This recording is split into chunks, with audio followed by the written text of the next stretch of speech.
This is Weirdly Enough, your regular podcast for strange stories and amazing facts, delivered straight to your favorite podcast directory and at weirdlyenough.com. Now, here are your hosts, Andy and Len. Oh yes, we're back again with another thrilling installment of Weirdly Enough. Remember, you can check out our Daltov Pass Incident podcast released last week, wherever you get your podcast, or just search weirdlyenough.com. You'll find all our archive material is on that website. It is well worth a look. We've got quite a bit of old stuff there. This week we're going to be talking about Elisa Lam.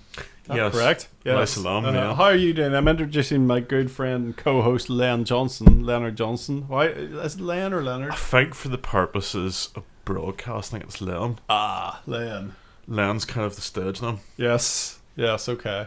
Andy Kane and Len Johnson. Because professionally we're Andy Kane and Len Johnson. I started a new job years ago and I decided, right, I'm going to be Andrew.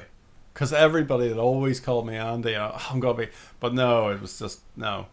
I'm Andy. So yeah, I'm going to be Andy. That's the way it's going to be. Do you know what's a funny... Do you ever see those people... Sorry, go ahead. Yeah. No, you go on. Do you ever see those people like try and make up a nickname for themselves? Doesn't work. I want to be called Spud. Alright, Spud. Oh, fucking Spud. No, that was... Can't do that. You can't make up a nickname for yourself.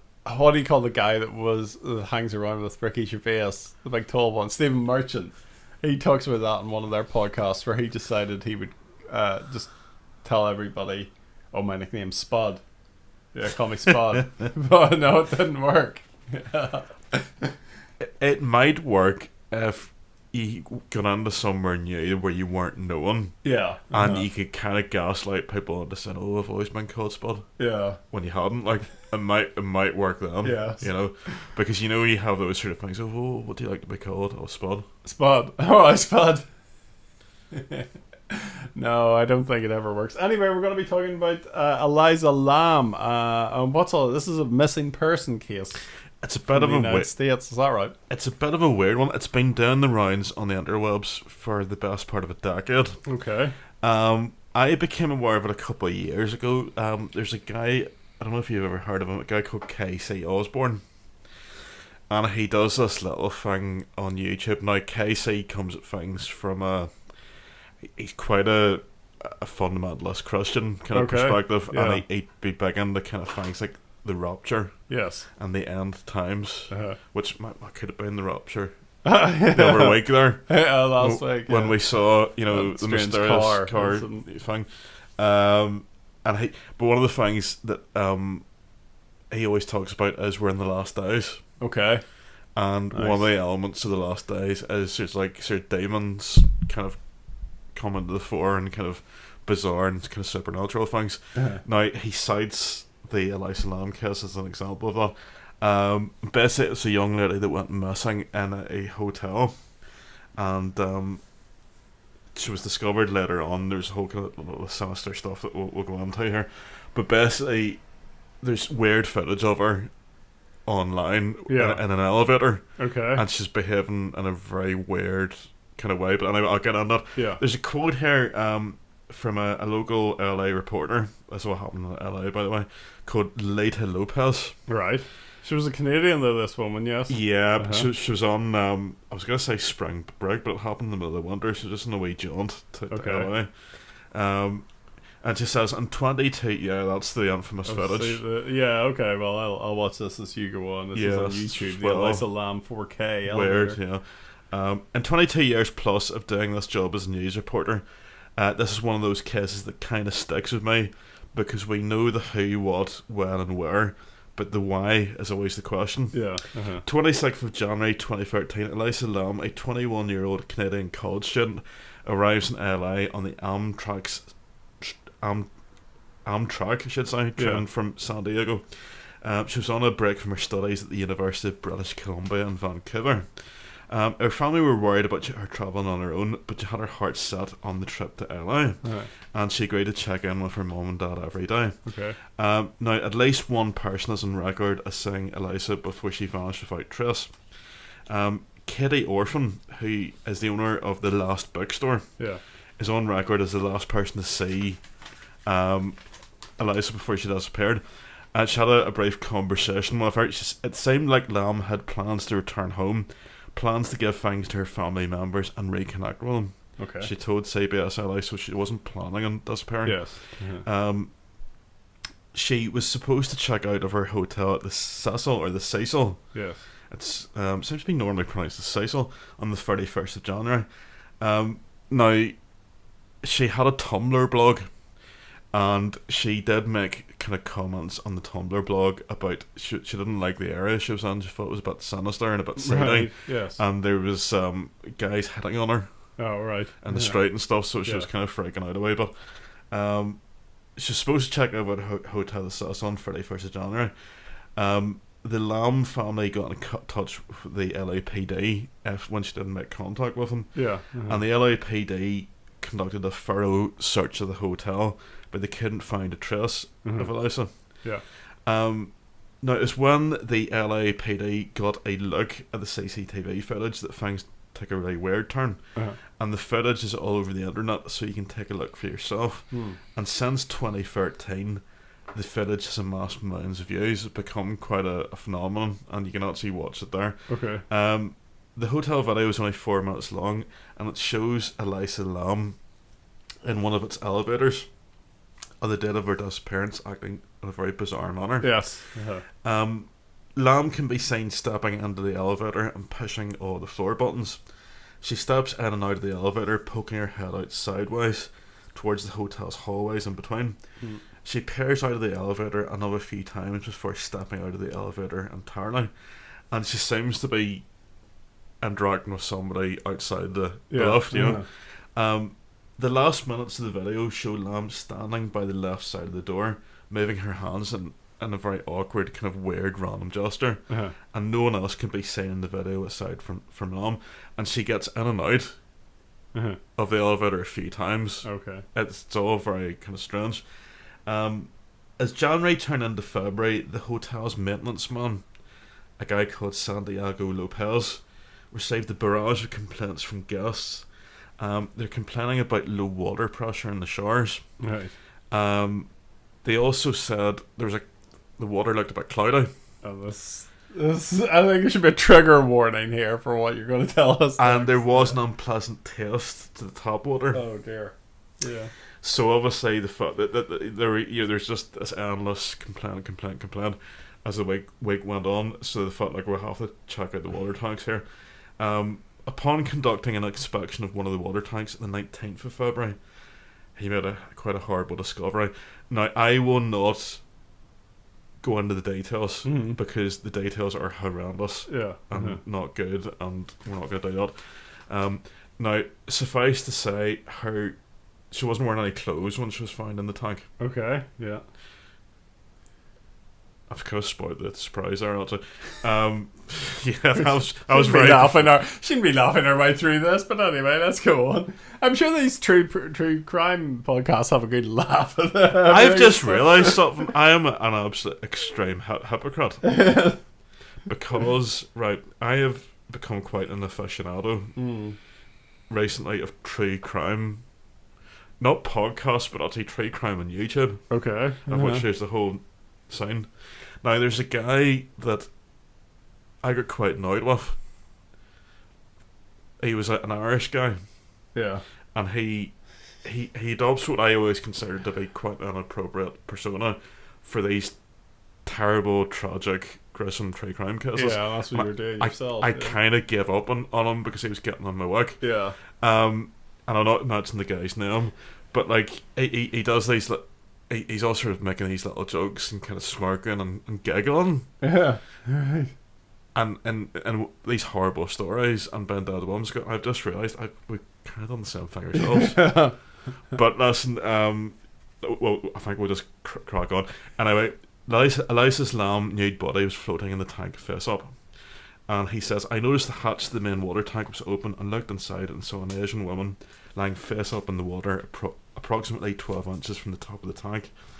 And this is what he said as reported by the LA Est, which I think is a local news website in LA.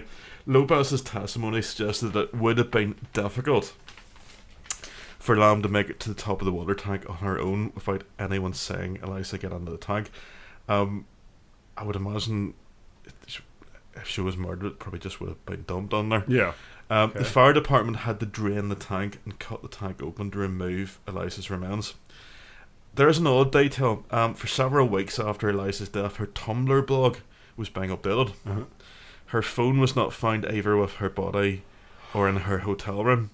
Were these mysterious updates due to a hacker, or was the phone being taken by someone who killed her, or something else? As baffles researchers to this very day. Now there is a theory that medication that Elisa was taking for her mental health issues was causing severe side effects, and her behaviour was becoming increasingly bizarre as a result. Hotel manager Amy Price's statements in court strongly support this theory. During Lam's stay at the Cecil Hotel, Price said that Lam was originally booked in a hostel-style shared room with others. Sounds lovely. However, complaints of odd behaviour from her roommates forced her to be moved to a private room by herself. That's how to get an upgrade. Just be a bit weird. Yeah. Okay. I used to do this, and now I don't bother. But this is a tip. This is a hack. Yeah. When you book into a hotel, book a standard room. Yeah. Pick up the phone when you get to the room and immediately complain about something.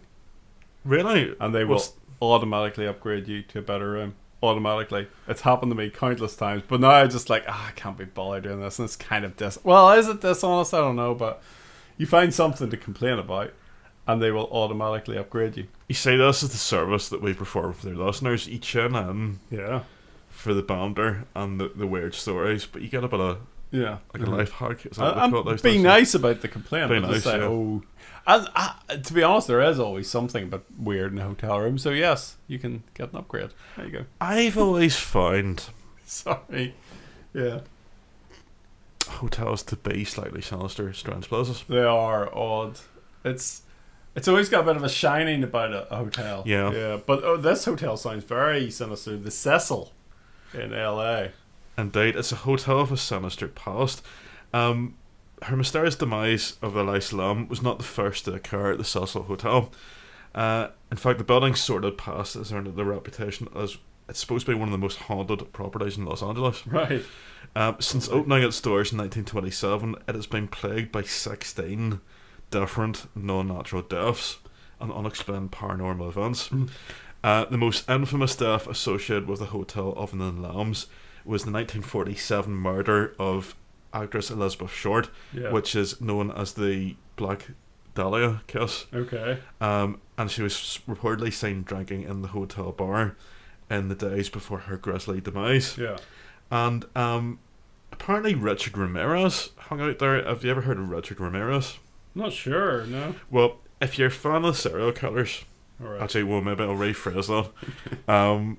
If you're interested in the topic of serial killers, Richard Ramirez is a quite an infamous one. He was known as the Night Stalker. Right, okay. In 1985, he was he basically lived on the top floor of the hotel. Yeah. For quite a while. He booked in, and that was his base of operations during his killing spree. Right. The story goes that after a murder, Ramirez would dump his bloody clothes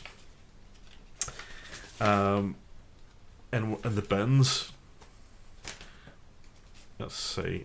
My this is highly unprofessional. Talking amongst yourself. Sorry, my page stuck together there. He dumped the clothes outside the hotel, and he'd return half naked. Okay. But apparently nobody batted an eyelid. Apparently, Cecil. The hotel was in such disarray. I don't know what that means. I'm looking up an article. It was in here from disarray. the Times, and it seems to be quite a place for kind of homeless people to be put and people with issues. Now it does seem to be quite a strange place. Yeah. I've read that sentence a few times. The hotel was in such disarray that his nude stunt barely raised an eyebrow. Well, yeah. How much of a disarray would it have to be? Yeah. You know what I mean? Anyway, in 1991, Austrian serial killer, this is quite the place for the serial killers to hang out. Jack Unterweger, who was the infamous Vienna Strangler, Right. moved into the Cecil. Okay. So I don't know, he might have been doing some strangling in LA. He moved over to the States for a bit. Is that, was he released from prison, or have they not caught him yet? Or? I'd have to to be honest, I don't know a lot about Jack Unterweger, but he was infamous apparently. Now it's had a bit of an influence in popular culture. Now, I say influence, but there was a foreshadowing. Remember we were talking about predictive programming? Yes. 2005, there was a horror film came out called Dark Water. Okay. And this was an American remake of an earlier Japanese film that was based on a 1996 short story. Excuse me. And this is years before what happened at Elisa Lam. In the original short story, a mother and daughter move into a rundown apartment building. A dysfunctional elevator and discoloured water gushing from the building's faucets eventually lead them to the building's rooftop water tank, where they discover the body of a girl who has been reported missing from the building a year earlier. The mysterious demise of Elisa Lam at the Cecil has inspired pop culture adaptations like Ryan Murphy's American Horror Story Hotel. In 2013, if you're saying Castle, it's quite good. It's a series about, a police detective and a mystery novelist and crimes and I've stuff never like seen that. it, but Something to watch. I'm aware of it. Yes. There's an episode called Watershed. In Watershed, the investigators pursue leads in the death of a young woman found dead in the rooftop water tank of the Cedric Hotel in Manhattan. Amongst the evidence is a surveillance video of the woman taking in an lift, I should say. Ultimately, she is found to have been posing as a sex worker in order to investigate another guest at the hotel. Bit random, like. American TV shows seem to do that, where they take storylines from real cases. Yeah. That seems to be a big thing. Yeah. Seems to be a big thing. Maybe because they have to make so many episodes for a season, they run out of ideas. They just go, what will we have? So they have incredibly long seasons. Yeah. So it's probably like, you're a bit of a gamer, aren't you? Yes. The old time. Have you ever heard of a game called, I think it's Yik, a postmodern RPG? No. Right, well, a gaming studio came under fire because in this RPG there's resemblance to Lamb's case in the storyline. Yeah. In one scene of the game, the main character Alex receives a video file showing another character, Sammy, in a lift. The lift door opens to reveal an alternate dimension on the other side. Sammy's then captured by a demon, kicking and screaming all the while. And in a 2016 interview with Waypoint, which I assume is some sort of website that does games, Andrea Allinson, co-founder of ACK Studios, which developed the game, talked about how the death of Elisa Lam had influenced its development, which is a bit tasteless. But that's what I'm saying about people not being able to come up with good ideas. You know, I was really that is an interesting case, and just especially this hotel. It's not so much the case of this one missing person, but just how many odd things happened in this hotel. It's certainly one to think about. We could nearly do a complete, weirdly enough, just on the Cecil or whatever it's called. It's the Ramirez guy that the hotel was in. Disarray, yeah. That it just he's just dandering on half naked, covered in blood, and nobody cares. Past reception, can have McKay's, no problem. Strange. But no, we were talking about video games there. I think I've been watching recently The Last of Us. Isn't that what it's called? It was a video game. Had such a good storyline. They've made it into a TV series. Now, they have done this with other things as well, but I think that says a lot. Because people, if you say you're a gamer, especially I'm in my 40s, I still like to play video games. People say to you, it's for kids. It's not anymore. Do they though? No, I mean, they wouldn't these days. People of a certain age still do, and I think, but I think anybody my age or younger, no, they don't think that way. Yeah, Perhaps I people wouldn't my have age, thought so these days. Yeah. But anyway, Last of Us, very, very good TV if you're wanting to find something to watch. I think it's on Sky, stuff like that. Anyway, we'll be back with our weird shorts just a bit now. Hello everyone, I hope you're keeping it weird this week. This is Weird Shorts. It's a short podcast available right at the end of our main podcast, which comes out on Monday mornings. Or you can get Weird Shorts right into your inbox, into wherever you get your podcasts on a Friday. It's a great one to go into the new year. We're going back with our first story, back to the new year. Did you do anything at the new year? I never do. I don't like New Year's. No, I never do. Yeah, I think Christmas is... You've had enough. Yeah, I think Christmas was enough. I like New Year's Day. Yes. Nice and calm, but I've never been a fan of New Year's Eve. New Year festivities in the North Yorkshire town of Scarborough were curtailed this year due to a rather strange visitor. Thor is a giant Arctic walrus who had been taking breaks around the coastline on his trip north. He was sighted as far away as Brittany and France, as well as Hampshire on the southern coast of England. But when the visitor arrived in Scarborough, the local council cancelled their firework display on the advice of British divers Marine Life Rescue. RSPCA inspectors found that the creature wasn't in any distress and wasn't sick or injured. He was just taking a break. They encouraged visitors to enjoy the playful behaviour of the mammal from a respectful distance. Getting too close could be an offence under the 1981 Wildlife and Countryside Act. Fair enough. So, fair warned. And another RSPCA news story from 2022. The charity has released details of the weirdest rescues that officers attended in the last year. One of the furthest travelled was a frog who came over 4,000 miles on a bunch of bananas. They also dealt with a 5-foot-long boa constrictor snake found in a McDonald's restaurant. A 6-month-old seal pup called Nacho was rescued from a riverside pub in Bristol, and a couple of days later another seal was found 50 feet off the beach on a cliff in Norfolk.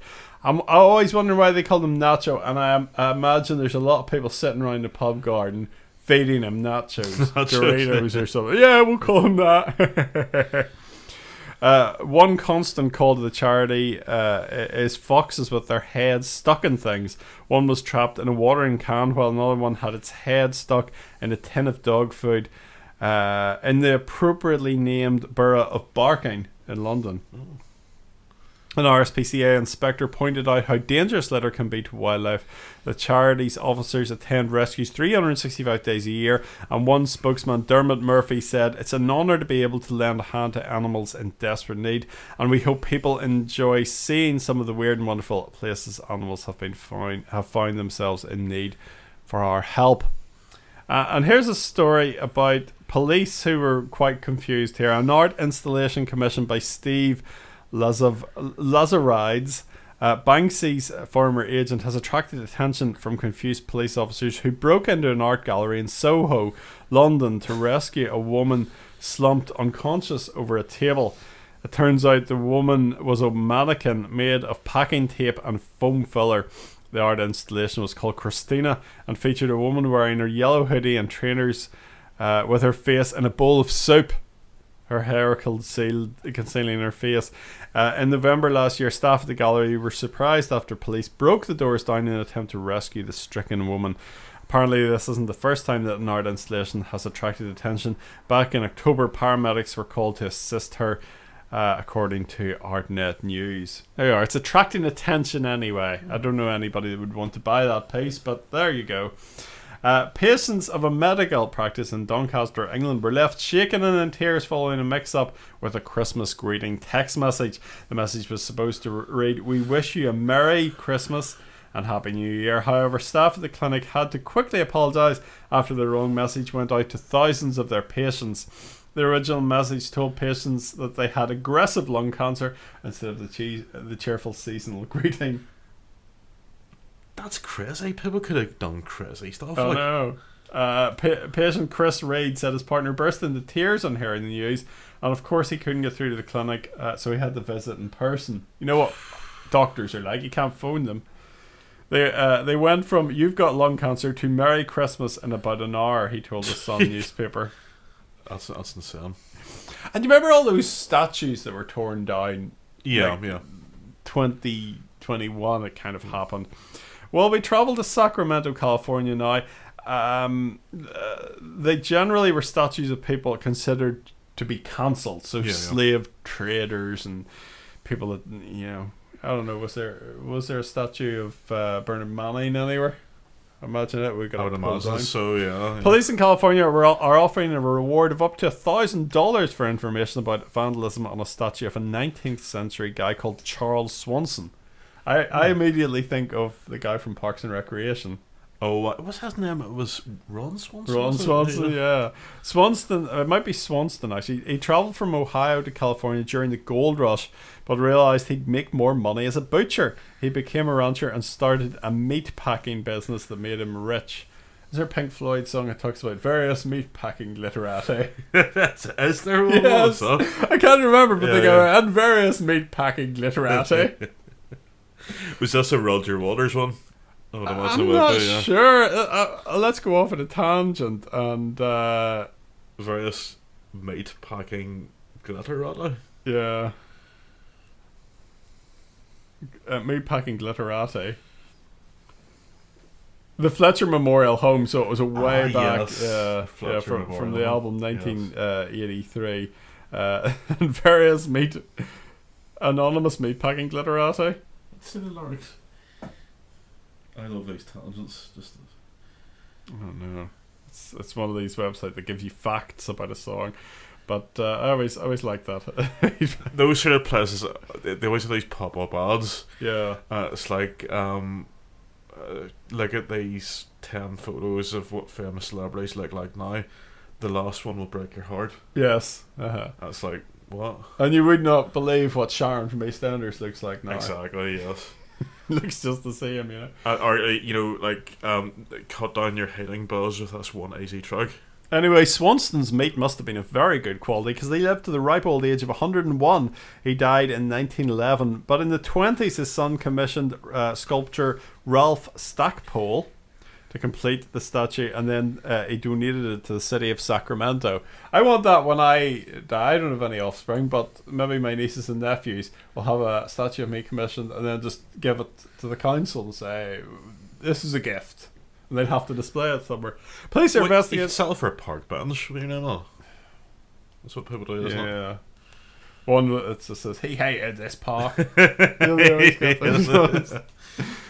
Police are investigating why the statue was beheaded and are keen to work out if the perpetrator had a beef with the family or was just some random act.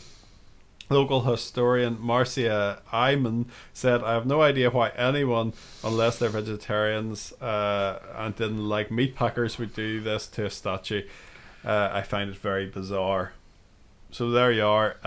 Any links to that, they'll give you $1,000 if you can tell them who took his head off. Various must be an anti-mood person. Yes, which is strange because it was probably made of brass or stone or something. But there you go. Them's the breaks. Thank you very much for listening to Weirdly Enough. Remember to go to weirdlyenough.com to listen to all our back catalogue. You can also subscribe to us wherever you get our podcasts. We're on YouTube, or you can ask your smart speaker to play the Weirdly Enough podcast, and we'll pop up wherever you have your smart speaker, in the kitchen, in the dining room. You know, that thing's listening to you, so why not do a bit of listening to it and listening to us. Thank you. Talk to you soon. Thanks for listening to Weirdly Enough. Remember to subscribe to get the latest edition as soon as it drops. And don't forget to leave a review. Email us about anything we've discussed or with your own weird tale at podcast@weirdlyenough.com.